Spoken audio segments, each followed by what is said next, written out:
Nah, sekarang saya mau eh, mencoba exercise ya,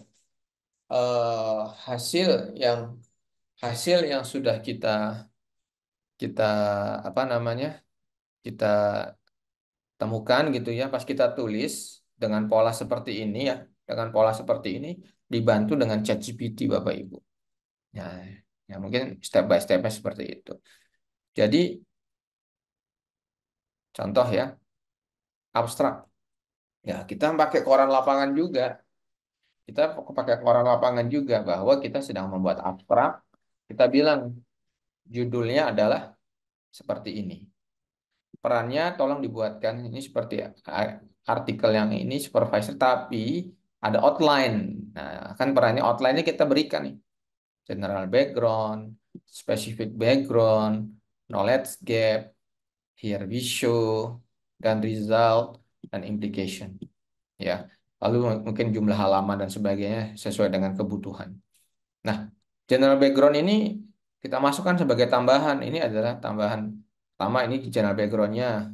Ya, kira-kira apa namanya? Terserah juga ya. Kita mau ini adalah specific background.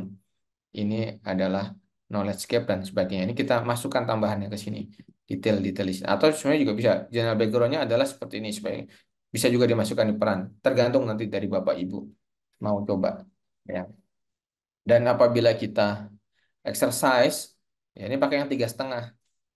Maka hasilnya ini. Kan sebenarnya ini kan tulisan kita sendiri. Karena kita sudah ngasih. Nah, ini adalah ide dari kita kan. Apa general backgroundnya, specific backgroundnya. Ya. Sehingga hasilnya ini. Tapi tadi ya, harus kita paraphrase dan sintesis. Ya, kurang lebih seperti itu. Maka kalau kita lihat hasilnya, ya ini yang 3,5. Kita bandingkan juga yang 4. Memang kalau yang untuk penulisan, kebetulan kami bukan nggak ini ya, nggak mengeksposur mengenai plugin. Karena kalau pakai plugin jadi paradigmanya banyak tergantung sama penulisan ya gitu. Kadang-kadang kalau plugin itu eh, terlalu ini ya buat penulisan. Kami nggak pakai plugin, tapi Bapak Ibu kalau mau coba plugin ada beberapa sih memang eh, apa namanya. Ataupun setelah itu kita pakai software-software AI yang lainnya. Ya, tapi tadi ya ada yang paling penting takutnya kalau semuanya pakai software AI jadi Bapak Ibu nggak punya sintesis dong. Nah, seperti itu. Nah, tapi ada proses sintesis yang adalah tulisan kita sendiri. Poinnya seperti itu sebenarnya. Ya, hasilnya seperti ini kita bandingin 3,5 sama 4. Ya, terus juga eh, kita juga komponennya bisa kita pecah satu-satu. Kalau tadi kan langsung semua komponennya. Bapak Ibu juga bisa lihat komponennya jika satu-satu. Yaitu apa nih? Eh, kita ngomongin mengenai general background saja. Ya, jadi general backgroundnya adalah ini. Ya, terus kira-kira kalimatnya enaknya seperti apa? Terus baik dari 3,5 sama 4. Ya, lalu eh, apalagi tadi general background, specific backgroundnya. Ya, kita exercise apa poinnya. Nah, poinnya kan dari kita poinnya dari kita. Ya, terus apa itu eh, knowledge gap-nya, kan poinnya dari kita. Terus apa itu here we show-nya. Ya, ini kita bandingkan. Ya, terserah Bapak Ibu mau pilih yang mana, apa mau gabungkan semua atau satu-satu untuk yang abstrak. Ya, abstrak sudah selesai. Nanti mungkin didemokan. Abstrak sudah selesai. Nah, sekarang eh, saya mau mengekstrak. Nah, ini contoh ya antara hasil abstrak yang koran lapangan terpisah dan dibandingkan dengan yang asli. Maksudnya sudah kita publikasikan. Koran lapangan yang full dengan yang asli. Ya. Dan ya kita banding-bandingkan aja ya. Memang ya ini sebagai second opinion tapi kita paraphrase semuanya. Karena polanya jadi benang merahnya semuanya kan kita pegang jadinya ya. Benang merah tulisannya itu ya. Kalau kita nggak seperti ini ngawur dia biasanya ngawur dan terdeteksi bahwa ini buatan ini ya, buatan siapa? AI. Kalau ini kan adalah kita punya konsep tulisan seperti ini, Lalu coba kita ekstrak pelan-pelan melalui ide kita dan mungkin masalah tata bahasa dibantu oleh AI. Seperti itu. Nah, dan juga memang ya kalau kita sudah punya abstrak, mencari keyword, mencari apa, judul ini kadang-kadang ChatGPT cukup membantu. Nanti mungkin didemokan dari abstrak, kita bisa cari keywordnya dari abstrak, dia bisa merekomendasikan judulnya, lalu kita hubungkan dengan konteks topik penelitian kita. Ini contohnya ini keywordnya, ya eh, judulnya juga bisa kita ekstrak. Tapi poinnya nanti saya nggak ke situ. Poinnya adalah saya fokus yang ke sini. Bagaimana menginsert, bagaimana menginsert paper. Bagaimana menginsert paper dalam tulisan. Nah, biasanya paper itu ada di background, ada di pendahuluan, sorry, ada di pendahuluan. Jadi tadi kita katakan bahwa satu kalimat, satu kalimat, satu kalimat di abstrak jadi satu paragraf di background. Nah, artinya apa? Ada satu satu apa knowledge yang utuh, lalu kita coba ekstrak dengan data pendukung. Nah, data pendukung ini biasanya kita isi dari bacaan-bacaan kita. Nah, poin-poinnya ini kita ambil dari paper. Ini bisa Bapak Ibu. Paper apa, dan sebagainya. Ini khusus pertama kali kalau saya nggak masukkan dulu nanti. Saya akan masukkan jika papernya kita masukkan. Ya, sehingga pas kita nulis, ini pertama kali kita nggak masukkan paper. Sebaiknya memang dimasukkan paper. Jadi dari outline yang satu tadi ini kan per paper nih. Jadi satu kalimat ini jadi satu paragraf mengenai general background seperti ini. Dengan tadi ya sebenarnya ini kan bisa paper satu, paper dua, atau nanti tergantung apakah ini dari ide kita atau dari referensi paper. Bisa kita atur nanti. Sama juga general background. Ini tadi yang pakai 3,5, ini pakai 4. Sama kita bandingkan. Lalu, nah ini dia. Sebenarnya bagaimana jika pakai citasi? Nah ini citasi sebenarnya eh, di sini tuh sudah ditulis ataupun kita pakai namanya player learning ya. Ya, kita bilang bahwa citasinya adalah ini nih. eh, Citasinya ini tolong dimasukkan yang poin satu, poin 2, poin 3 dan seterusnya. Ya, ini bisa juga seperti itu Bapak Ibu. Atau tidak perlu filenya kita bisa kirim play learning yang agak manual. Jadi untuk tulisan ini citasi saya adalah paper-paper yang sudah tadi terverifikasi di di sesi pertama kan. Nah, eh, paper-paper yang diverifikasi sesi pertama itu kita buatkan apa namanya lookup table-nya supaya kalimatnya itu kan sebenarnya kan seperti itu. Kalimatnya itu eh, apa namanya general background yang jadi satu paragraf ataupun satu esai itu mengikuti lookup table paper-paper yang sedang kita baca. Idenya seperti itu, Bapak Ibu. Ini sengaja kita cek nih. Ya, harus kita cek dong. Namanya juga kita lagi mendemokan. Bener nggak isinya? Ya, isinya memang betul, tapi memang kadang-kadang karena dia minta sintesis, eh, ya ada beberapa yang tidak disitas, apa yang tidak perlu disitasi sama dia. Ya, nggak apa-apa juga. Nah, kita tinggal hapus dan isi dari tulisan kita mensitasi paper-paper yang memang kita baca dan tervalidasi dengan baik. Ya, sama tadi dari general background, specific background. Ya, ya, eh, ada poin-poin ini, ya, poin-poin ini sebaiknya pakai citasi. Nah, cara mensitasinya ada beberapa cara nanti bisa pakai learning ataupun kita bisa masukkan papernya langsung seperti itu. Sama berulang untuk apa tuh tadi namanya general background, specific background, terus apa lagi? eh Apa namanya? Knowledge gap, ya.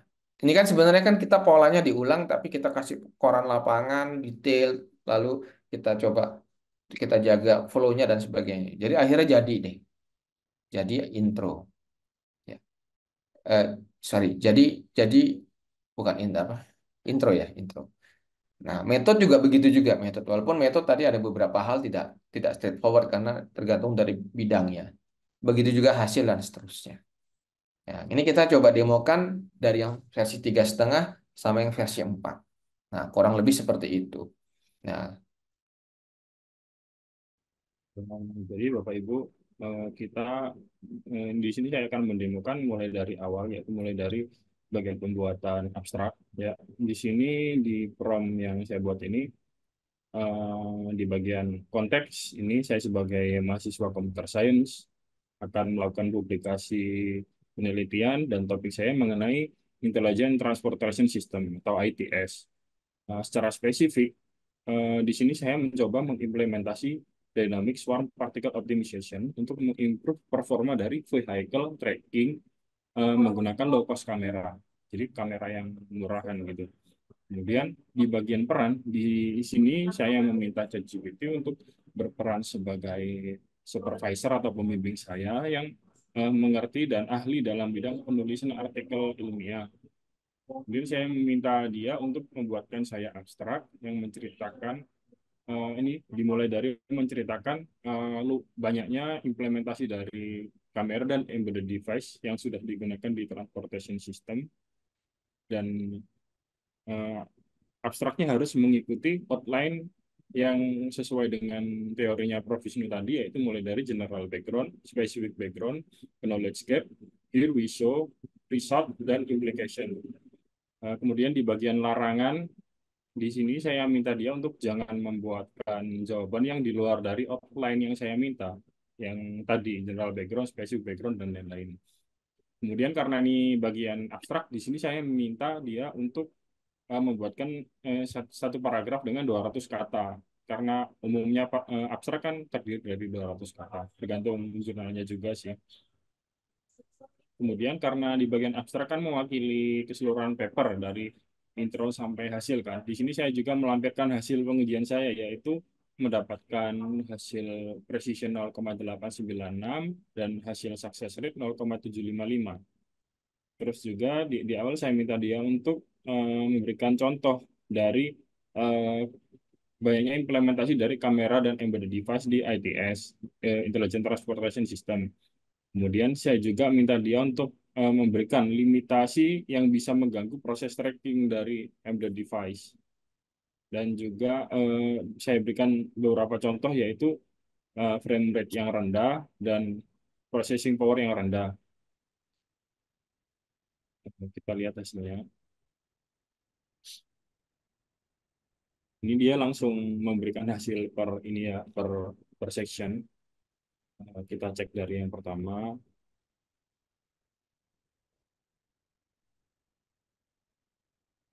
Ya, dia di sini menceritakan kalau dengan meningkatnya implementasi dari kamera dan embedded device, yang hal ini meningkatkan potensi dari implementasi ITS, sistem ITS gitu. Jadi ini sudah sesuai. Lanjut ke bagian ini. Ya, di sini dia mulai menceritakan masalahnya, yaitu kalau limitasi dari device atau hardware yang ada tuh membatasi implementasi dari sistem intelligent transportation ini. Dan di bagian knowledge gap, eh, jadi di sini dia menyebutkan ada gap dari eh, ini metodologi. Jadi ada gap pada pengembangan robust tracking methodologies. Ya, jadi gapnya di situ. Sesuai juga di sini karena di sini kita akan mengembangkan metode atau nge-propose metode baru untuk meningkatkan performa dari vehicle tracking. Ini pada bagian here we show, dia baru nyebutkan nih propose method yang saya jelaskan tadi, yaitu dynamic swarm particle optimization. Ya, di sini dia sudah sesuai dengan yang saya inginkan menjelaskan purpose method saya. Kemudian pada bagian result, dia juga sudah sesuai menyebutkan menceritakan hasilnya, precision 0,896 dan success rate 0,755. Sudah sesuai dan implication di sini dia menyatakan kalau di SPO atau Dynamic Swarm Particle Optimization meng-highlight potensialnya untuk meng-enhance efektivitas dari implementasi ITS. Ini sudah sesuai juga. Ini adalah cara pertama Bapak Ibu. Jadi untuk membuat abstrak terdapat dua cara. Yang pertama yaitu sekali pembuatan langsung langsung dibuatkan satu paragraf gitu, satu paragraf abstrak. Cara kedua yaitu karena kan abstrak ini ada beberapa bagian, mulai general background dan specific background dan seterusnya tadi, kita bisa minta buatkan satu persatu. Karena dengan cara ini akan lebih detail. Promnya seperti ini, bagian konteks sama, karena kan konteksnya ini sama, yaitu mau membuat publikasi paper gitu kan. Kemudian bagian peran, di sini saya minta dia untuk jadi supervisor sama seperti tadi. Yang berbeda adalah di sini saya spesifik menyebutkan saya minta dia untuk membuatkan bagian general background dari sebuah abstrak. Kemudian di sini saya bilang kalau saya ingin bagian itu menceritakan mengenai wide availability of camera and embedded device, menceritakan mengenai banyaknya implementasi yang sudah ada dari kamera dan embedded device yang digunakan untuk transportation system. Pada bagian ini, bagian larangan ini, kita bisa meminta dia untuk jangan menggunakan kalimat majemuk atau hanya gunakan kalimat aktif dan sejenisnya dengan tujuan supaya teks yang dibuatkan oleh dia itu mudah dimengerti. Kemudian bagian panjang di sini saya minta hanya satu kalimat sesuai dengan teori yang dijelaskan Prof. Wisnu yang mana general background terdiri dari satu kalimat, specific background terdiri dari satu kalimat, dan seterusnya gitu. Dan juga pada bagian tambahan saya minta dia untuk memberikan contoh bagaimana eh, implementasi dari kamera dan embedded device yang sudah ada.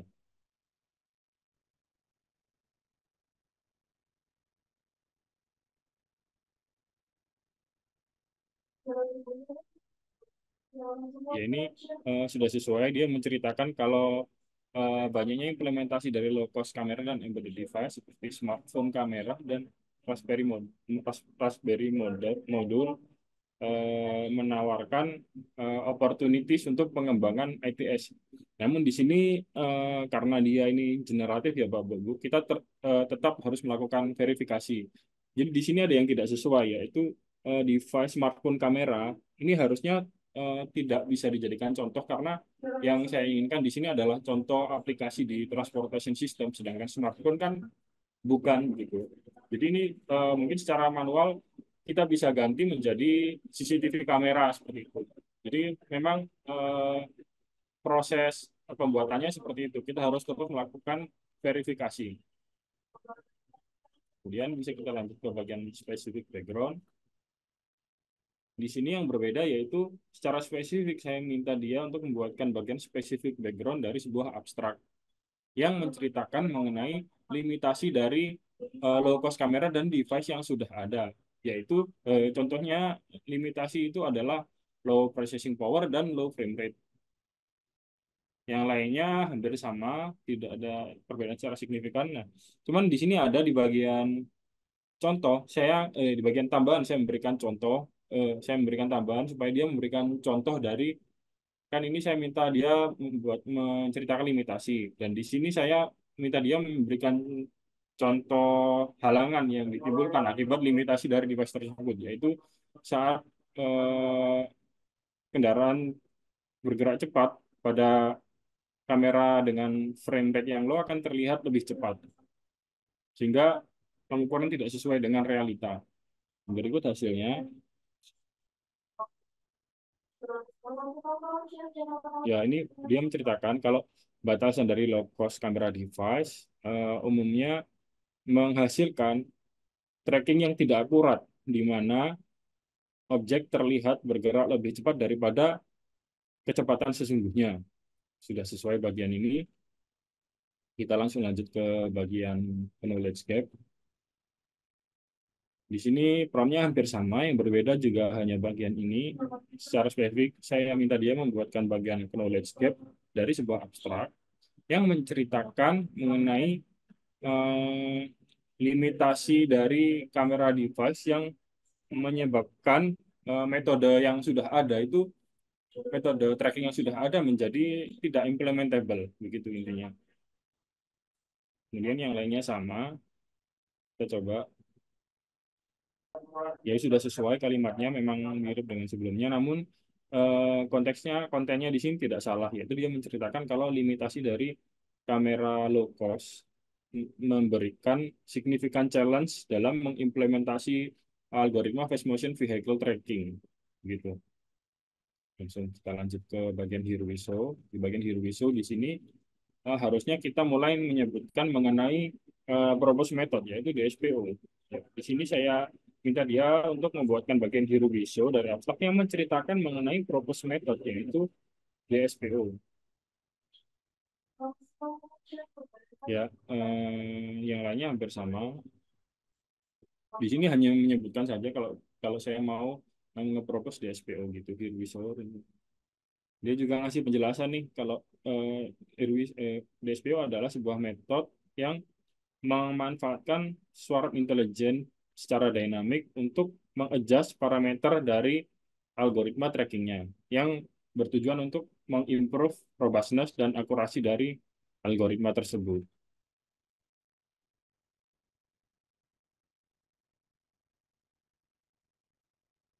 Dan bagian selanjutnya yaitu bagian result. Pada bagian result ini saya minta tiga kalimat karena mungkin penjelasannya akan lebih panjang. Ya, di sini secara spesifik saya minta dia untuk membuatkan bagian yang menjelaskan hasil dari propose method saya. Propose method saya mendapatkan nilai presisi sebesar 0,89 dan success rate 0,755. Propose method ini juga saya compare dengan metode baseline lain yang menghasilkan eh, nilai precision yang paling paling bagus dan juga pada parameter success rate mendapat peringkat 4. Ya, di sini pada bagian larangan saya menambahkan ini dan put implication here karena secara alamiah sifat dari jawaban ChatGPT itu membuatkan kesimpulan atau implication dari pernyataan. Jadi saya menambahkan hal ini di sini karena nanti implication harusnya di bagian implication. Cuman terkadang memang dia memaksa untuk tetap memberikan. Ya, di sini jawabannya sudah benar, dia menyatakan hasilnya. Kemudian furthermore hasil di compare dengan metode baseline lain, ya ini sesuai juga. Nah, ini ada bagian implication di sini harusnya tidak ada. Memang ini mungkin bisa jadi kendala atau kekurangan. Namun tidak masalah kan kita bisa perbaiki secara manual. Atau kita juga bisa pakai ini kalau dirasa ini memang bagus. Ini bagian implication. Kemudian kita coba juga bagian implication sendiri di sini. Di bagian ini yang berbeda adalah saya pada bagian larangan minta dia supaya tidak menyebutkan nilai dari hasil pengujian karena hasil pengujian sudah dijelaskan pada bagian result. Selain itu, yang lainnya sama. Di sini saya secara spesifik minta dia membuatkan bagian implication dari abstrak yang berdasarkan hasil pengujian dari metode yang dipropose. Ya, di sini saya menambahkan data kalau metode yang dipropose mendapatkan hasil seperti ini, kemudian buatkan satu kalimat saja.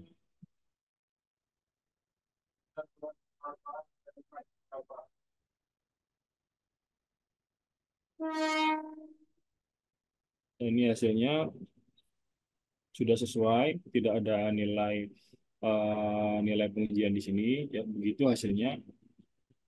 Kemudian hasilnya bisa di-compare dengan cara yang sebelumnya, atau mungkin Bapak Ibu sudah menentukan pilihan mau pakai yang mana. Nah, langkah selanjutnya yaitu, ini ceritanya kan kita sudah selesai melakukan pengujian semua eksperimen, jadi tinggal menuliskan. Jadi kita di sini bisa minta bantuan dia untuk meminta saran keyword. Nah, di sini saya copy paste dulu hasil jawaban dia sebelumnya, hasil abstraknya, dan terakhir implication. Bagian resultnya tadi saya hapus implication yang udah saya gunakan yang bagian implication. Kita coba.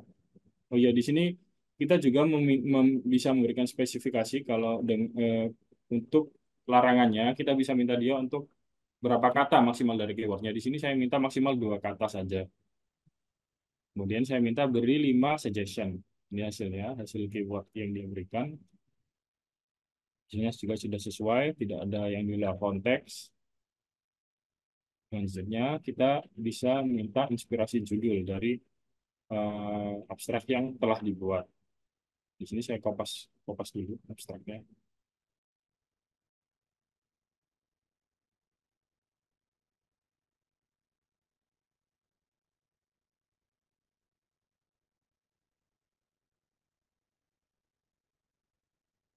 Ini hasil rekomendasi judul yang ChatGPT berikan. Hasilnya sudah sesuai dengan topik yang dipropos dan cukup jelas dan tegas dan cukup menarik juga. Kita langsung saja ke bagian Mas, penulisan. Mas Alif. Ya, Prof.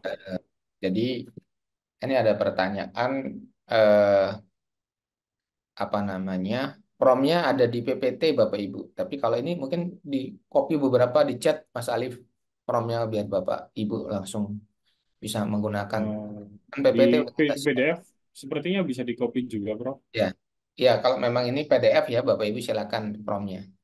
Terus berikutnya lagi, ini memang berbahasa Inggris promnya karena memang kan kita mau mau ke jurnal bahasa Inggris sih. Tapi sebenarnya nggak ada masalah. Tinggal bahasa Inggris atau bahasa Indonesia sih Bapak Ibu. Mungkin seperti itu. Ya. Ya, ini Nah, karena kita studi kasusnya nggak merujuk ke paper yang berbahasa Inggris sih, Bapak Ibu. ya. Nah, karena waktu Mas, ini kan tadi 3,5. Ya, Yang empat nggak perlu diulang untuk buat abstrak. Nah, poinnya adalah bagaimana dari abstrak ya, yang satu kalimat tadi diekstrak jadi general background. Lalu juga dimasukkan apa namanya eh paper referensi. Nah, sebenarnya ada beberapa cara sih nih. Khusus yang Mas Alif ini baru dimasukkan langsung ya, tapi nggak apa-apa, didemokan dulu aja Mas. Jadi poin itu biar Bapak Ibu bisa ngelihat dulu. Jadi eh, poin abstraknya ada polanya kita masukkan. Nah, sekarang bagaimana kita mengekstrak satu kalimat jadi satu paragraf, tapi poin-poin di mana? Di koran lapangan tuh diisi oleh apa tadi ya? Poin-poin yang kita ambil dari paper kan gitu ya kira-kira. Silakan Mas Alif, itu yang didemokan Mas. Biar Bapak Ibu bisa melihat. baik, kita bisa langsung ke pembuatan general background. Sebelum membuat ini kan pastinya kita sudah melakukan studi literatur kan, atau bisa juga dengan yang di sesi sebelumnya dengan bagian SOTA tadi. Jadi kita kan dapat poin-poin mau alur ceritanya itu seperti apa. Nah, di sini pada bagian promnya konteksnya sama. Cuma namun di sini ada pada bagian perannya, di sini saya minta dia untuk membuatkan paragraf dari general background dari sebuah introduction. Kemudian saya minta dia untuk menggunakan outline yang saya tentukan.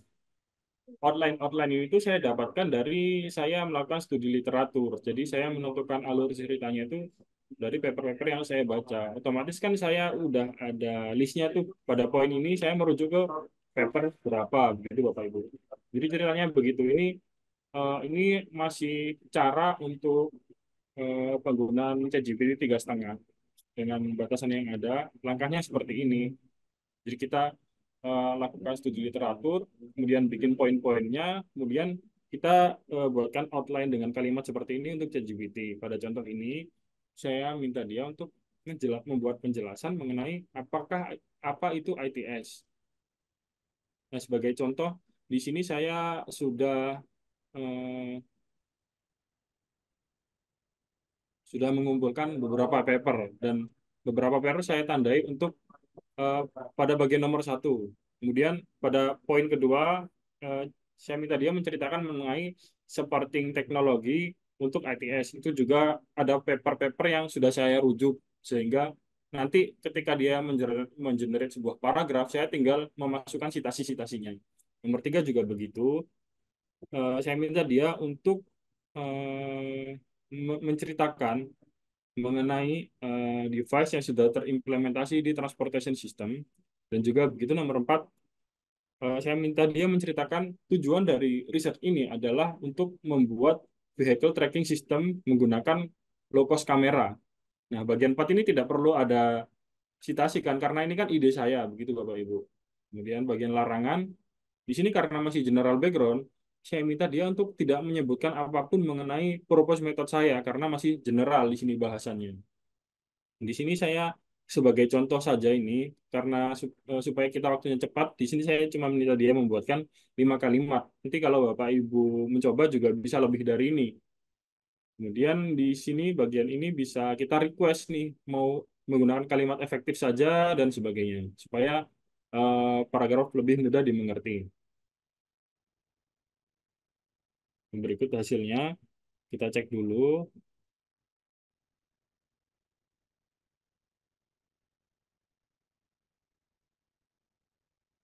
Di bagian ini sesuai. Dia menceritakan ITS itu apa. Dia menceritakan ITS adalah teknologi yang bertujuan untuk mengimprove efisiensi, keamanan, dan ketahanan dari transportation system network.